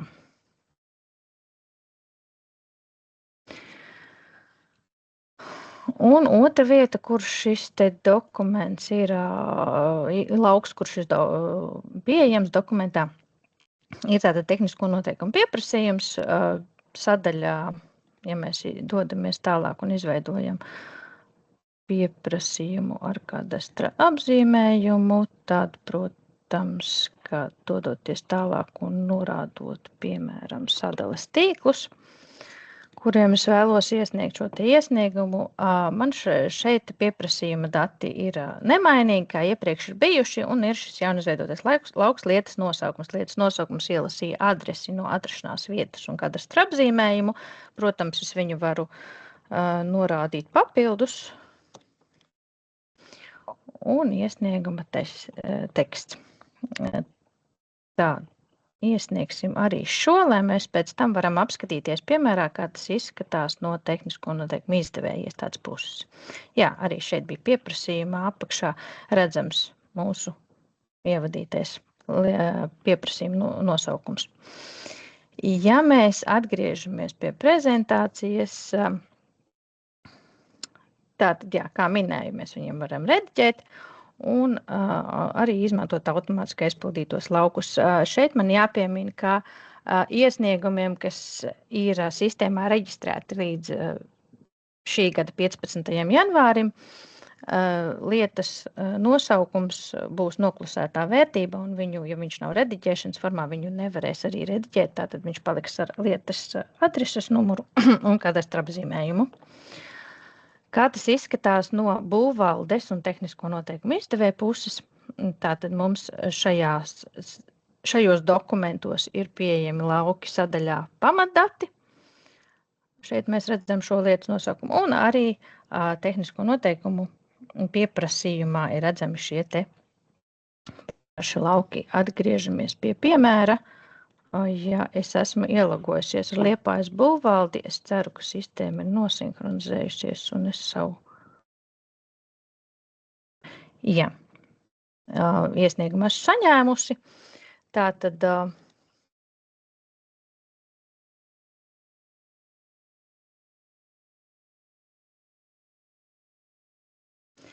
pamatdatos tagad mums ir redzams lietas nosaukums. Un, ja mēs pieslēdzamies kā sadalas tīkli, kam es iesniedzu otru,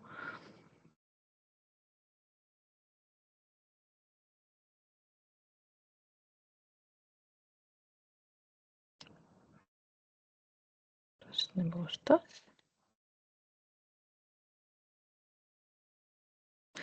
viņš vēl nav nosinhronizējies, jā, bet,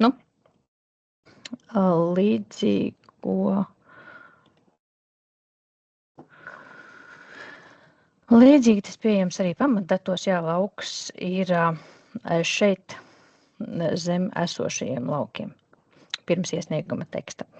Tā, atgriežamies pie prezentācijas. Šeit man ir jāpiemina tāda būtiska nianse, ka tehnisko noteikumu izdevēju pusē iepriekš sadaļā darba uzdevumi lietām bez būvniecības lietas nebija pieejami lietas numuri, šobrīd viņi tiek ielasīti, tāpat nebija pieejama arī adrese, šobrīd arī adrese tiek ielasīta, un jaunizveidotais lauks objekta nosaukums.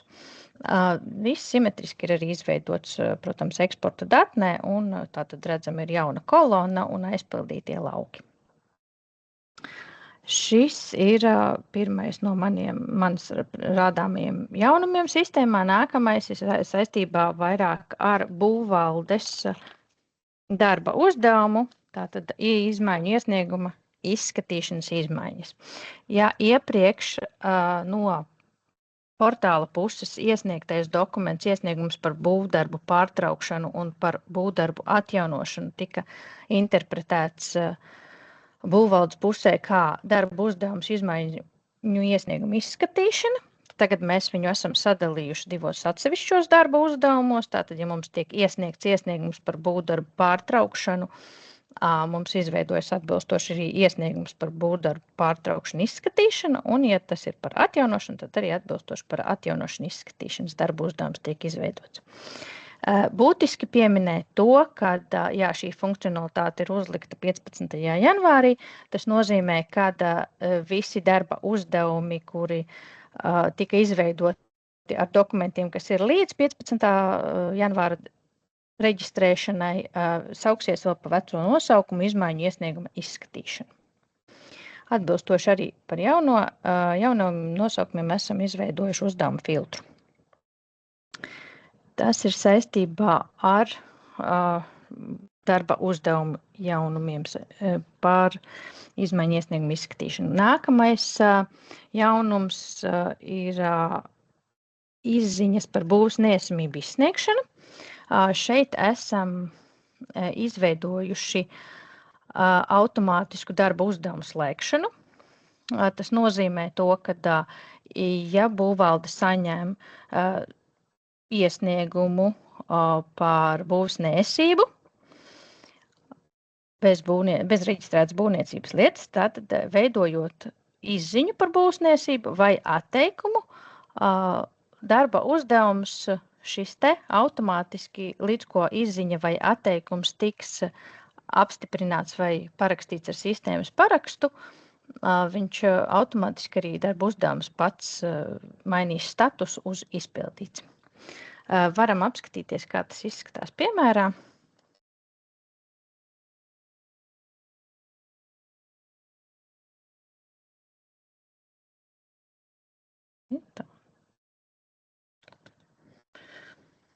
Pārslēdzos uz būvvaldi.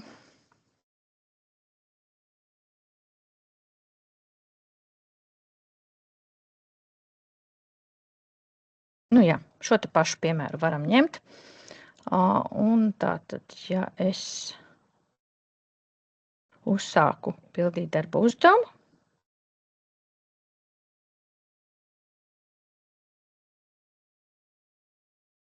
veidoju izziņu par būvs neesību. Būtiski es gribu pieminēt to, ka veidojot atzinumu, ir tā, ka, lai izveidotu atzinumu, mums ir nepieciešama vai nu izziņa vai atteikums. Tad līdz ar to atzinumu pabeigšanas izpildes gadījumā mēs tā kā nevaram šo te darbu uzdevumu automātiski slēgt. Bet, piemērā rādīšu, ka veidojam izziņu par būvs neesību.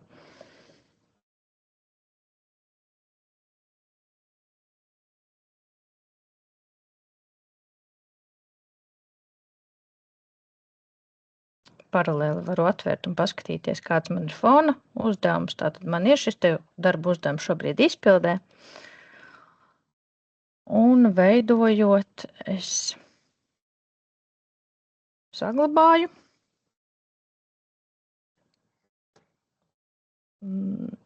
reģistrēju, jā, un apstiprināšu vai veikšu sistēmas parakstu, un tādā brīdī darba uzdevumam jānoslēdzās ar izpildītu statusu.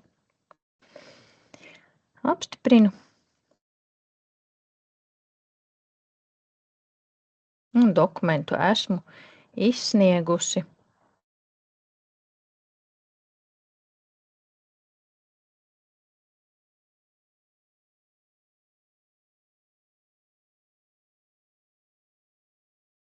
Kaut kas mums ieķeris. Jā, dokuments veiksmīgi apstiprināts.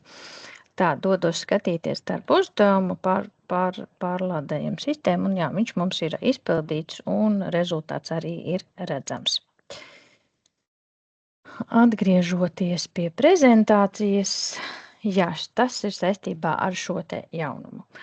Ja dodamies tālāk, mums ir izveidots arī jauns riska aprēķina parametrs. Šis attiecās vairāk uz būvvaldes pusi, un riska aprēķina parametrs nosaka piederību kultūras pieminekļa statusam. Būtiski ir tas, ja būvniecības lietā vismaz viens būvniecības objekts, būves objekts būs ar pazīmi kultūras piemineklis vai teritorija, vai arī būve atrodas kultūras pieminekļa aizsardzības zonā, tad šīs te kritērijas nostrādās. Protams, kritērijas ir iestrādāts arī kopējā aprēķina formulā. Ja mēs paskatāmies uz to, kā tas izskatās sistēmā, man ir šeit būvniecības lieta, kurā man ir teritorija vai aizsardzības zonas pazīme. Es dodos uz riska aprēķina sadaļu. Jā, detalizāciju.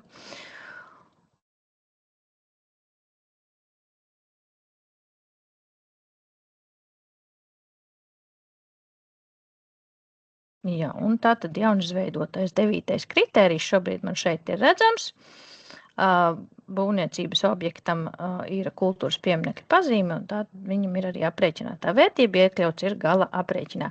Būtiski, kas ir jāpiemina, tas, ka mums šāda te vērtība jau iepriekš tika iekļauta kritērijā papildus nosacījumu būvdarbu laikā, bet, sakarā ar jauno kritēriju izveidi mēs no šejienes šo kritēriju esam izņēmuši. Tas saistībā ar šo te riska aprēķinu. Neliela tehniskā informācija tiem, kas izmanto BSAPI saskarni. Mēs esam papildinājuši dokumentu ar jauniem, par būvniecības lietu dokumentu ar jauniem atribūtiem.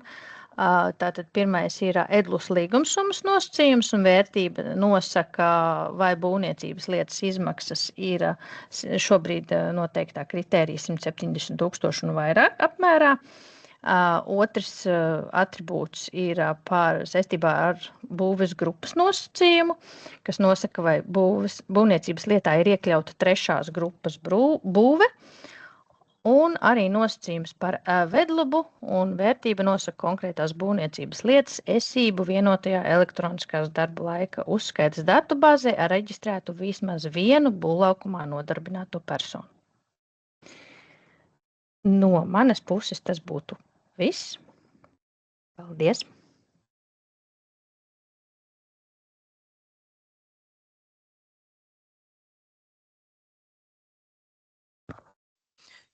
Tā kā kolēģi te arī parādīja, kas viņai bija rādāms no izstrādātajiem jaunumiem, tad es arī jau te sāku skatīties jautājumus, kas mums ir ienākuši. Es varbūt tās vēlreiz arī nošērošu ekrānu, ja gadījumā ir jāatgriežās pie kāda prezentācijas slaida. Te gan ir, ar tādu jautājumu, uz kuriem izskatās nemācēsim atbildēt, jo mēs neesam tik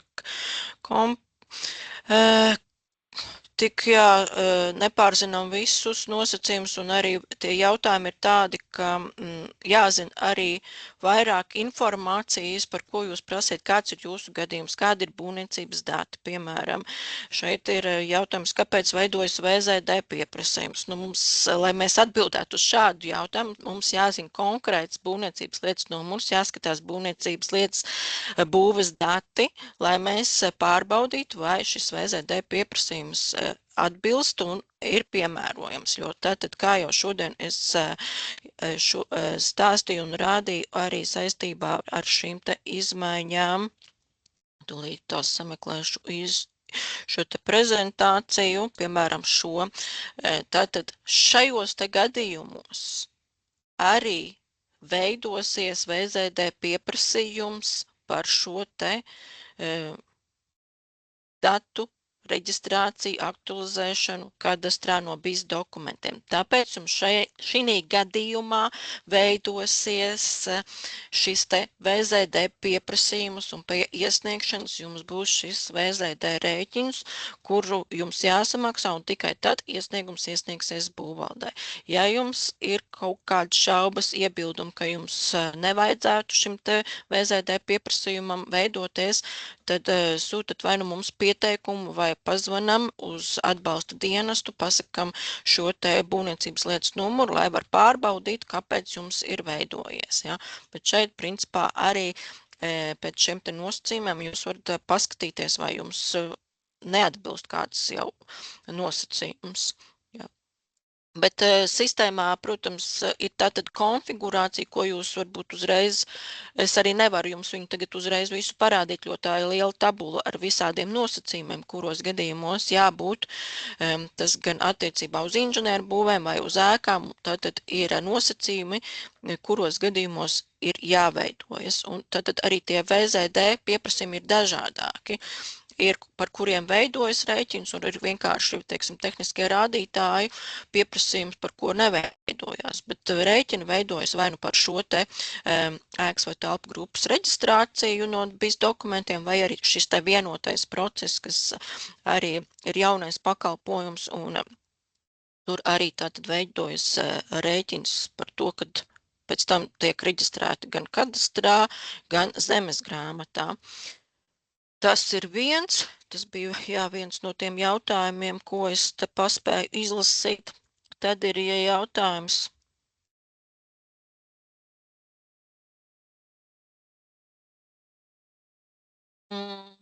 Kā ar inženieru sistēmu atjaunošanu daudz dzīvokļu ēkās pēc būtības, ja sistēma atjaunošana notiek vecās esošanas sistēmās atrašanās vietā, BIS sistēma projektā dokumentācija nav jāreģistrē. Un darbi no būvvaldes skatu punktu nav jāpieņem, jānodot eksploatācijā, bet kādas prasības ir pret Eiropas finansējuma devējiem? Mēs uz šādu jautājumu nemācēsim atbildēt. Tas ir jautājums, vai nu jūs konsultēties ar būvvaldi, vai meklējam, nezinu, normatīvos aktos vai likuma LV. Arī šo nemācēšu nokomentēt. Tas varbūt tās būvniecības valsts kontrolas birojā kāds kolēģis labāk zinātu un varētu atbildēt. Es tūlīt pastīšos, varbūt, ka man kolēģi jau arī kaut ko ir atbildējis, bet izskatās arī, ka kolēģi man nav vēl sniegusi kādu gudru ideju, domu, ko es varētu ieteikt šajā jautājumā. Tā kā šis nebūs jautājums mums, mēs tātad atgādināšu, esam būvniecības informācijas sistēmas izstrādāji, kas var parādīt un pateikt, ko jūs varat ievadīt, bet skaidrot, kas jums šajā gadījumā tieši jādara, nemācēsim atbildēt. Tā, nākamais, kas mums te ir, vai BIS lietai būs jābūt konkrētai stadijai, lai sagatavotu pieprasījumu atmežošanas kompensācijai. Te es jāsniedzu komentāru, šeit mazliet es arī varu atgriezties arī pie prezentācijas vienas slaida par šo te pieprasījumu veidošanu atmežošanas kompensācijai. Tas būtu šis slaids. Tātad Šeit ir nosacījumi, ko es arī iekapēju atbildē, bet principā tātad, ja jums jau ir būvniecības lieta, kas jau ir izveidot, iesniegts iesniegums būvvaldē, bet jums tad nav šis pieprasījums izveidots, jo varbūt šī funkcionalitāte vēl nebija piegādāta, jo šis pieprasījuma veids mums ir tikai no pagājušās nedēļas būvniecības informācijas sistēmām. Tad šo dokumentu jūs varat izveidot kā jaunu dokumentu pie būvniecības lietas, ja jums tā iecer iesniegt būvvaldē, un principā tas iecers iesniegums ir apstiprināts. Tad jums vajadzētu būt, kad ļauj izveidot šo te iesnieguma veidu, tikai vēl viens tātad nosacījums, ka jums arī jābūt pie ziņas par zemi, tātad tai pazīmītai, ka būvniecība paredzēta mežā. Ja nebūs jums tāda pazīme pie būvniecības lietas zemes informācijas, tad jums izdos šo te kļūdas paziņojumu. Bet šo iesniegumu veidu, principā, var izveidot, sagatavot, kamēr nav būvniecības lietas stadijā.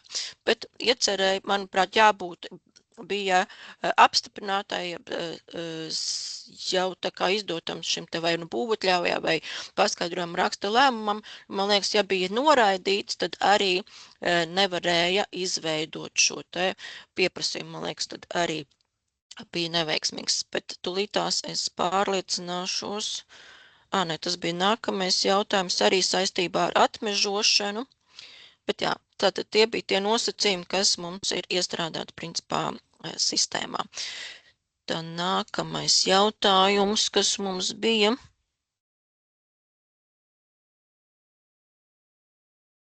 Jā, jautājums vairāk, vai jebkurā projekta stadijā to var darīt. Tātad, ja jau ir nodota eksploatācijā, tad vairs to nevar darīt.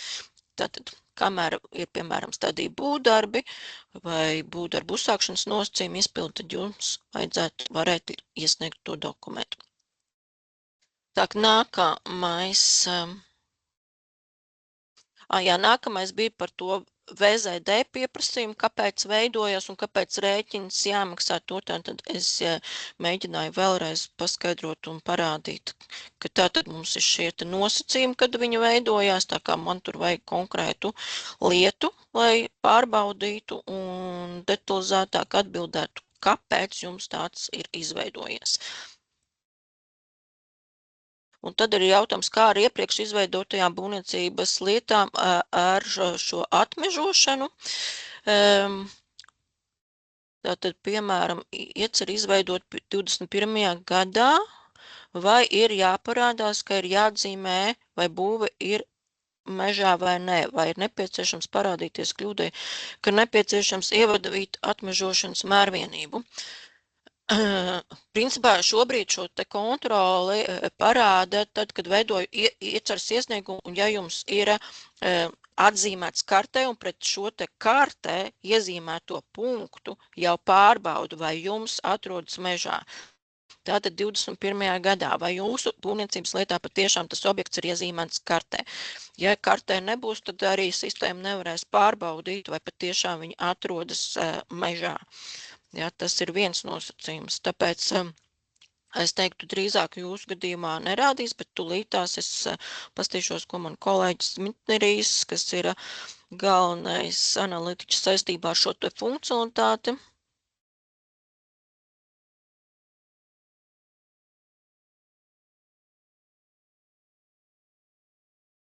Tā. Viņa parāda gan īstenībā, viņš man saka, ka būtu jāparādās, ja atbilst nosacījumiem, kad ir tā mērvienība un ka par to jau vairāk kļūda, varbūt, ka jābūt norādītai tai mērvienībai, ja ir 21. gadā.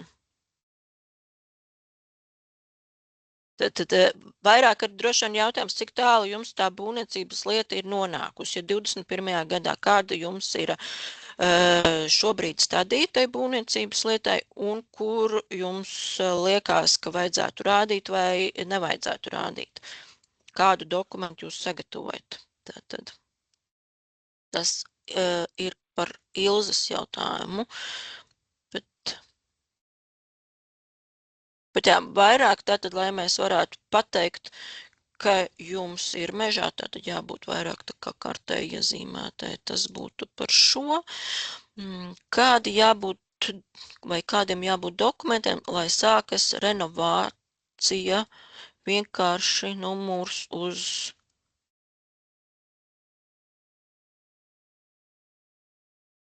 210 dzīvokļu un valda neko mums stāstīt, nerādīt, un tikai vakardiena aptāp. Labi, te ir uzrakstīts tā, kad paskaties projektu, bet viņš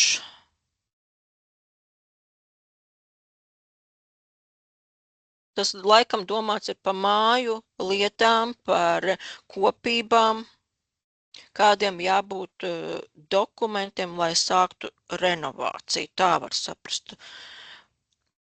Lai sāktu renovāciju, jums ir jābūt dokumentam par būvniecības ieceri, tad šī gadījumā iespējams vai nu paskaidrojumu raksts vai paziņojums, tas ir jāskatās, kādu jums tie būvniecības darbi plānoti, bet tad droši vien ir jābūt arī, vai nu jums ir jānolem jūsu kopībā vai arī caur aptaujām vai kopsapulcēm, ka jums patiešām šo te renovāciju veiksiet.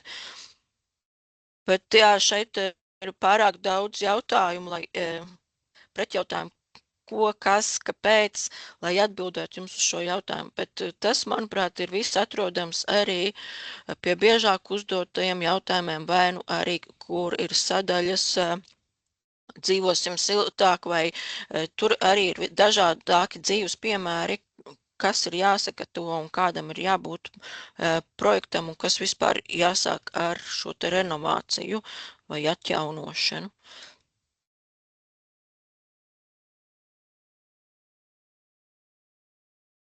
Jā, te arī Agnese palīdzēja arī atbildēt, tātad.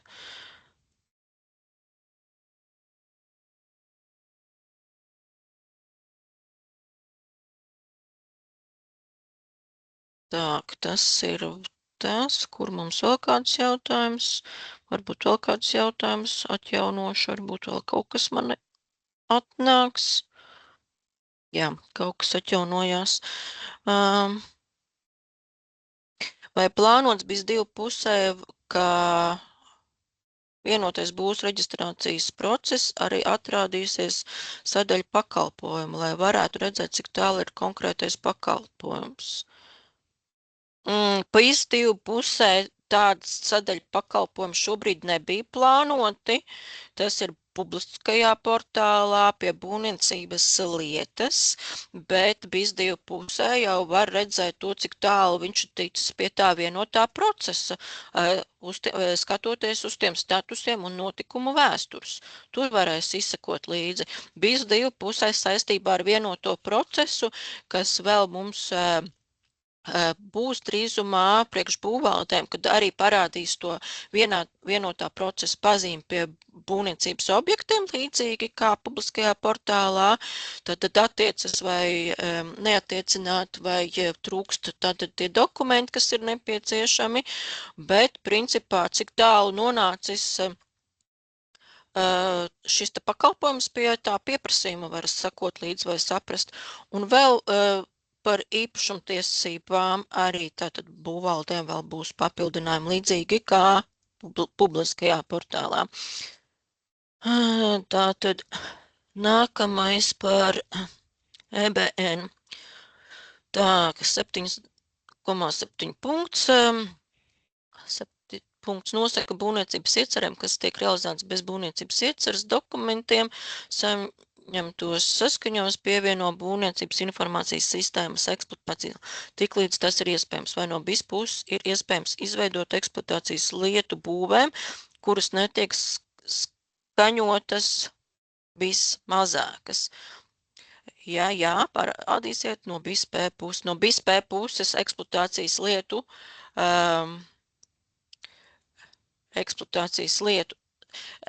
tur eksploatācijas lietu var izveidot, es uzreiz nevarēšu parādīt, jo man nav tāds uzreiz lietotājs, kam piedar kāda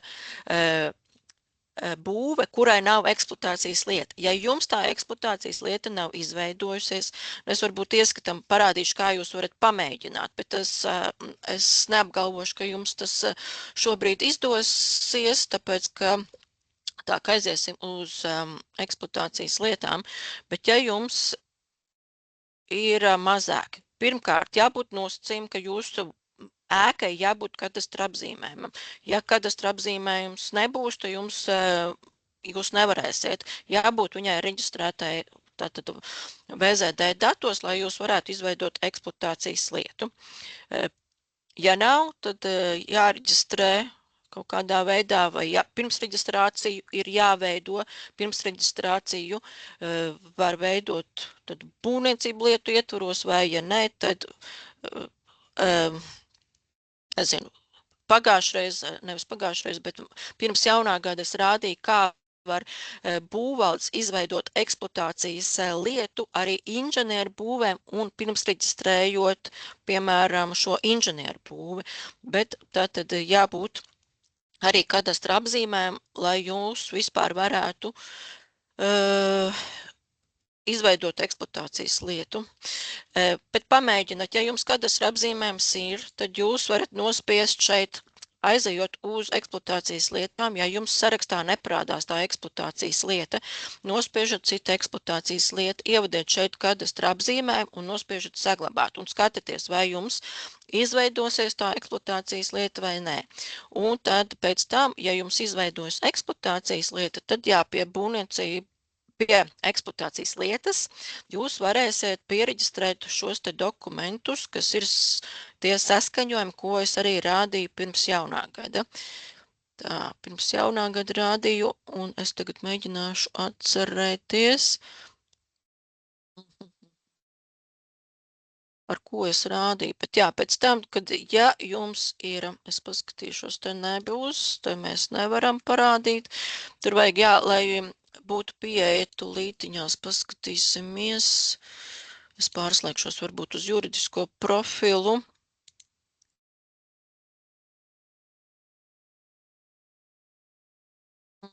Tur vajadzēja būt, lai ir. Es tagad no galvas neatceros, kuras rā. Bet ja jums tātad ir.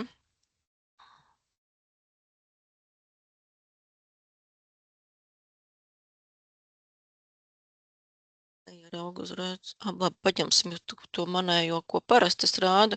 Bet tad, kad jums tā eksploatācijas lieta savukārt būs, tad pie dokumentiem vajag būt iespējai veidot dokumentu saskaņojumi. Tad šādā veidā pēc tam saskaņojums veidojot.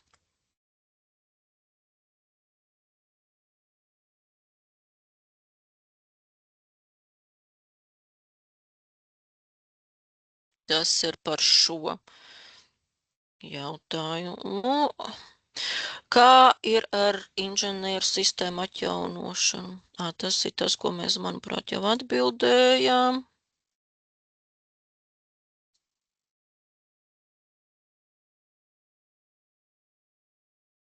Tā, kas tas tā?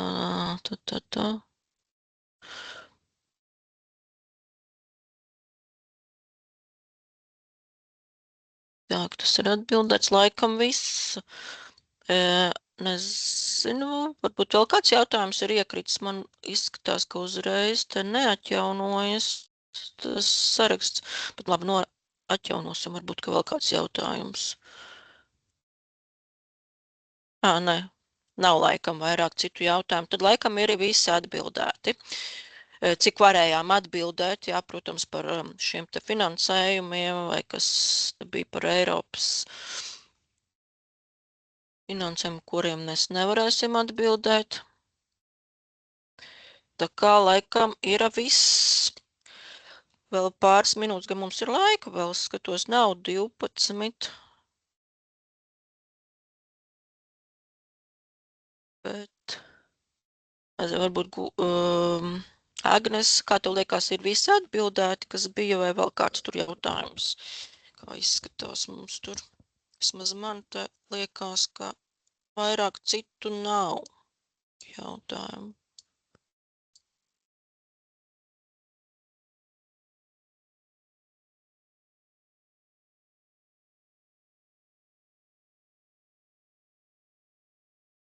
Jā.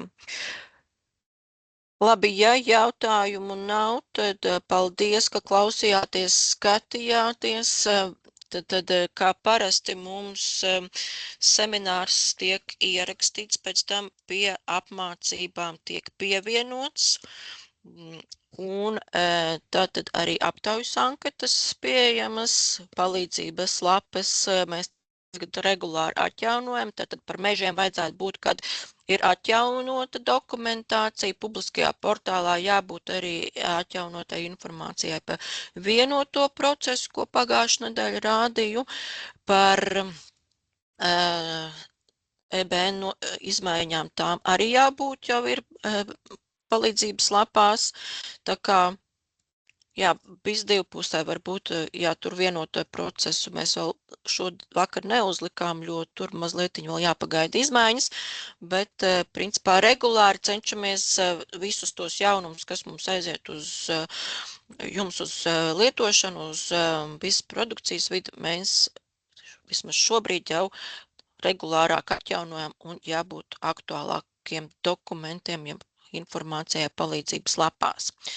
Ja, tad vēlreiz liels paldies, ka klausījāties, skatījāties, tad atkal uz tikšanos kādā citā webinārā, un tad jauku atlikušo dienu un jaukas brīvdienas, baudam ziemu, slidojam, slēpojam un neslimojam uz tikšanos citā webinārā pēc kāda laiciņa.